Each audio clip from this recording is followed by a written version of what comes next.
Senior .NET devs, you ever scroll past commented out code and think, I might need that someday? You won't. That dead code is not a safety net. It's debt. And every time someone reads your file, they have to mentally skip over it. Every search result that you do in the code base includes it. Every new developer wonders if it matters. It doesn't.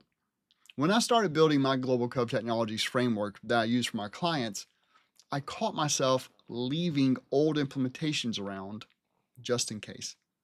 And after those first 16 years in .NET, I finally got honest with myself.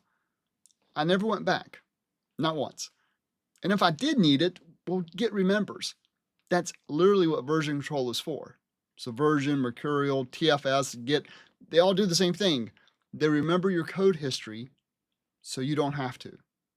I'm glad we all use Git now. But here's the key for this, you already know this reminder. Dead code is not insurance. It's clutter that taxes every person that touches the file. Besides, it's not only other people, it's you.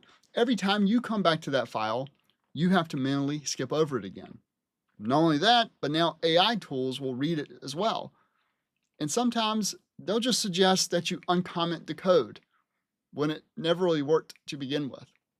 So here's a question for you. Is there commented code in your repo right now that's been there for months? If so, here's one action for you to take. Delete it today. If you need it back, Git log is right there. Dead code is debt without any kind of return. Git remembers. You don't need it. I'm Chad Carter, helping .NET teams ship production apps faster.